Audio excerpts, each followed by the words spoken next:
کہ کبھی ہم فوجی دور دیکھتے ہیں، کبھی ہم ایک ایڈہاک گورنمنٹ کو بھی کئی سالوں تک ایڈہاکزم کی بنیاد پر رول کرتے ہوئے دیکھتے ہیں، اور کبھی ہم جمہوری حکومت دیکھتے ہیں. لیکن ہر دور میں ہم نے کسی دور کو بھی یہ سمجھ کے نہیں دیکھا کہ جی یہ اتنے عرصے کے لیے ہے.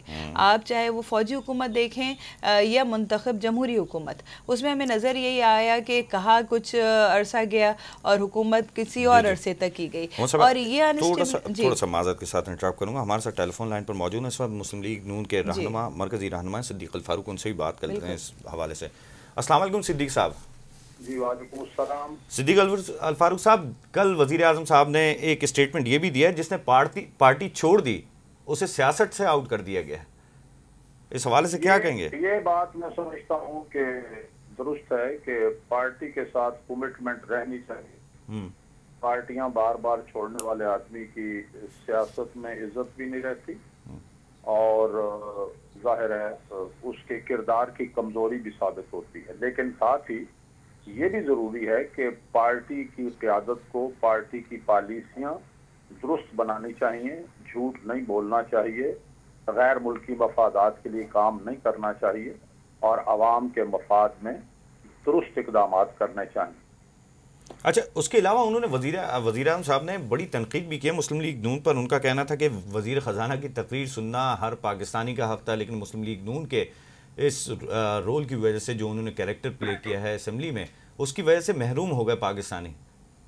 نہیں، ہم کیا کرتے، اس پارلیمنٹ کی جو ساورینٹی ہے اور اختیار ہے، اس سے تو خود وزیر اعظم کی پارٹی نے اور آصف زرداری صاحب نے اس پارلیمنٹ کو محروم کیا ہے. 3 دفعہ کی قراردادیں 2008 سے لے کے اب تک پاس کی ہیں، کسی پر عمل درآمد انہوں نے نہیں کیا.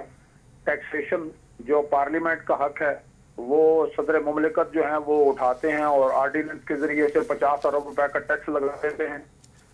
اسی طرح سے پارلیمنٹ کے انہوں نے کیا پچھلا جو بجٹ اس پارلیمنٹ نے دیا تھا اس پہ وہ نیگیٹو رہا ہے، کوئی اچیو نہیں کیا. ڈیولپمنٹ کا اس دفعہ بھی انہوں نے کہا جی ہم نے 850 ارب روپے رکھ دیا ہے. پچھلے سال کل 80 ارب روپے انہوں نے ڈیولپمنٹ کے لیے ریلیز کیے.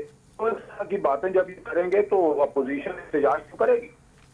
اچھا صدیق صاحب، فائنل یہ بتائیے گا کہ کہا ہی جا رہا ہے کہ وزیر اعظم کا یہ بھی کہنا ہے کہ سینٹ میں اکثریت مل جائے گی، کیا اس میں سمجھتے ہیں آپ یہ پاسبل ہے؟ اب یہ بات ہے کہ اگر انتخابات مارچ سے پہلے نہیں ہوتے اور سینٹ کے الیکشن جو مارچ میں ڈیو ہیں وہ ہو جاتے ہیں، پیپلز پارٹی کے پاس اس وقت جتنی سیٹیں ہیں ان سے وہ خاصی نمائندگی سینٹ میں حاصل کر لے گی. بہت بہت شکریہ. صدیق الفاروق مسلم لیگ نون کے مرکزی رہنما تھے، جن کا کہنا تھا پارٹی پالیسیاں درست ہونی چاہیے. ناظرین، باتوں کا سلسلہ ابھی جاری ہے، لیکن وقت ہوا چاہتا ہے بریک کا. بریک کے بعد ہم دوبارہ واپس آئیں گے. ہمارے ساتھ اسٹوڈیو موجود ہیں ہم وقاری، ان سے دیگر باتیں بھی کریں گے.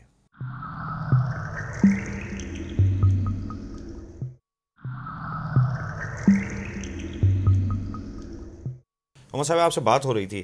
بات یہ ہے کہ یہ بڑا امپورٹنٹ فیکٹر ہے کہ جس نے پارٹی چھوڑ دی سیاست سے آؤٹ ہو گئے. وزیر اعظم صاحب کہتے ہیں ہمارے یہاں تو یہ بڑا عام سا رجحان ہے، لیکن کہ آج یہ پارٹی ہے. ابھی سامنے ایک بات آ رہی ہے سابق وزیر خارجہ شاہ محمود قریشی صاحب کی بھی. کہا جا رہا ہے ابھی تک انہوں نے اناؤنس تو نہیں کیا، لیکن شاید یہ انہی کی طرف اشارہ تو نہیں تھا. دیکھیے، ان کے پاس تو ہو سکتا ہے وجوہات ہوں پارٹی کو چھوڑنے کی اور انہوں نے سٹینڈ لیا ہو کسی بات پہ، لیکن ہم کئی ایسے سیاستدانوں کو دیکھتے ہیں کہ جو ہمیں ملکی مفاد سے زیادہ ذاتی مفاد کی خاطر پارٹیز چھوڑتے ہوئے کسی نئی پارٹی کو عہدے کی وجہ سے جوائن کرتے ہوئے نظر آتے ہیں. اور یقیناً یہ غلط عمل ہے، کیونکہ پارٹی کا کوئی منشور ہوتا ہے، کوئی ان کے اپنے آبجیکٹیوز ہوتے ہیں جن کو انڈورس کرتے ہوئے کوئی اس پارٹی کا حصہ بنتا ہے، اور اس کو چھوڑنے یا اسے الگ ہونے کی کوئی وجہ ہونی چاہیے، اور اس کی پھر کھلے عام نشاندہی بھی کرنی چاہیے، بجائے اس کے کہ آپ نے ایک پارٹی چھوڑی اور کسی دوسری پارٹی میں شریک ہو گئے. عام طور پہ یہ وجہ بنتی ہے کہ وہ پارٹی ہی اس ٹریک سے ہٹ گئی جو ان کا مینیفیسٹو تھا اس سے ہی ہٹ گئی. لیکن اس کے باوجود آپ دیکھیں نا، نشاندہی کوئی نہیں کرتا. تبھی ہم لوٹاکریسی اور دوسری ایسی بری ٹرمز بہت عام سنتے ہیں جو ہمیں کسی اور مہذب معاشرے میں نظر نہیں آتی. تو کیونکہ ہماری جو مورل ویلیوز ہیں وہ من حیث القوم ہم اس سے دور ہوتے چلے جا رہے ہیں، تو ہم زندگی میں چاہے سیاست دیکھیں، چاہے معاشیات دیکھیں یا اقتصادیات دیکھیں، ہمیں وہاں پہ پرابلمز ایک جیسے ہی نظر آتے ہیں. بالکل صحیح کہا. ناظرین، آج کی دوسری جو اہم خبر ہے وہ ہے جنوبی وزیرستان کی، جہاں پہ الیاس کشمیری، جن کا نام لیا جا رہا ہے کہ جو اب سے کچھ دن قبل PNS مہران کا جو واقعہ ہوا تھا اس کے بھی ماسٹر مائنڈ تھے، ان کے حوالے سے 2 دن قبل جب ان کو ڈرون حملے میں ہلاک کر دیا گیا، امریکہ کی طرف سے بیان آیا تو کہا یہ گیا کہ اس کی ویڈیو امریکہ نے جاری کر دی ہے، پاکستان کی جانب سے ویڈیو جاری کر دی گئی ہے، جس میں کئی افراد کی کفن میں لپٹی لاشیں اور تدفین کے مناظر دکھائے گئے ہیں، تاہم اس دفعہ بھی کسی کا چہرہ نہیں دکھایا گیا۔ یہ کس طرح کا مطلب ہے؟ کیا یہ مسئلہ؟ بات یہ ہوتی ہے کہ الیاس کشمیری صاحب کی بھی جیسے انہوں نے کہا ڈیڈ باڈی بھی دکھا دی، لیکن کپڑے میں لپٹی ہوئی تھی۔ اسامہ بن لادن اس سے پہلے ایک واقعہ ہو چکا ہے۔ ایک سوال نہیں بنتا جا رہا کہ یہ جس طرح سے اناؤنس کیا جاتا ہے کہ امریکہ ڈرون اٹیک کرتا ہے، اتنے جو شدت پسند ہیں یا دہشت گرد ہیں وہ ہلاک کر دیے جاتے ہیں، لیکن ایک بھی آج تک نظر نہیں آیا۔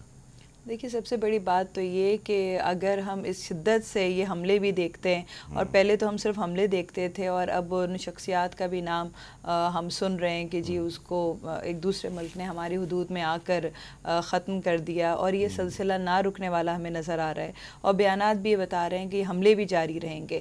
تو سب سے زیادہ جو تشویش ہونی چاہیے اور جو فکر ہونی چاہیے وہ یہ کہ جو ہمارے ملک کی عوام ہے وہ اس پورے کھیل کا شکار کتنا زیادہ ہوگی، اور ایک جو آپ کہیے کہ ہمیں خونی رستہ نظر آ رہا ہے ان سارے کروڑوں کی آبادی کے بیچ میں ان لوگوں کو ٹارگٹ کرنے کا، اس میں ہمارے یہاں ہماری سیفٹی کے لیے کون سے میجرز لیے جا رہے ہیں۔ تو وہ اصل بات یہ کہ ہمیں وہ میجرز نظر نہیں آ رہے ہیں، ہمیں حکومت کی کوئی واضح پالیسی اس حوالے سے نظر نہیں آ رہی ہے، عوام کو کسی طور پہ گائیڈ نہیں کیا جا رہا ہے، یا کچھ ایریاز کو یہ آئیڈینٹیفائی نہیں کیا جا رہا ہے کہ یہ خطرناک ایریاز ہونے چاہیے، سینسٹیو ایریاز ہونے چاہیے کسی بھی حوالے سے، چاہے ہم جس کو بھی ٹارگٹ کر رہا ہے امریکہ یا پاکستان خود چاہتا ہے کہ جن کو سامنے لے کر آئے، یہ تو کوئی ایک نام سامنے آتا ہے اور پھر پتہ چلتا ہے کہ اچھا جی ساری پالیسی یا اسٹریٹجیز اس پہ بنائی جا رہی ہیں۔ جبکہ اگر حکمت عملی تو وہ ایسی ہونی چاہیے کہ پہلے اناؤنس کیا جائے وہ شخصیت یہاں پر ہے، یہاں پر ہے، اور پھر خود ہمارے یہاں کی ساری فورسز کا اس کے بارے میں کیا رائے ہے اور خود ان کی کارکردگی کیا ہے۔ کیونکہ دیکھیے ابھی بھی جو ہم نے مہران بیس کا جو واقعہ دیکھا اس میں زیادہ تشویش کی تو بات یہی تھی نا کہ ہمارا خود ایک ڈیفنس ایریا، ہماری املاک اور ہمارے افراد کو جس طرح سے محصور کیا گیا یا ان کے خلاف چیزیں ہوئیں، تو ایک عام انسان کا تو اس معاملے میں کوئی قصور نہیں ہے۔ اور اس صورت میں بھی جب ہم دیکھتے ہیں کہ ڈیفنس کا بجٹ بہت زیادہ ہے اور ہمارے یہاں سیکیورٹی لیپس ہونا نہیں چاہیے، اس صورت میں پے در پہ ایسے واقعات یقیناً ایک عام آدمی کے لیے بہت زیادہ تشویش۔ اچھا، آپ اس بات سے اگری کرتی ہیں کہ یہ ڈرون اٹیکس جو گئے اس سے پاکستانیوں میں امریکہ کے خلاف نفرت اور بڑھ رہی ہے، مطلب کوئی اچھائی نہیں آ رہی؟ بات صحیح؟ دیکھیے، میں تو یہ سمجھتی ہوں کہ ہماری عوام، اگر آپ ایک عام آدمی کی رائے جاننا چاہیں گے جو کہ ان کے درمیان بیٹھ کے ہی نظر آتی ہے، وہ اس وقت ایک کشمکش کا شکار ہے، اور کسی صورت وہ اس اپنی رائے کو واضح نہیں کر پا رہا ہے کہ اسے دراصل خود اپنے نمائندوں سے کوئی شکایت ہونی چاہیے یا اسے کسی دوسرے ملک سے، کیونکہ ایک غیر ملکی ذہن کا یا ایک غیر ملکی اقدام کا آپ کے ملک میں آ کر مستقل کام کرنا یقیناً یہ بھی نشاندہی کرتا ہے کہ خود آپ کی جو گورنمنٹ ہے، جو آپ کے ہائی اپس ہیں، ارباب اختیار ہیں، وہ اس میں شریک ہیں۔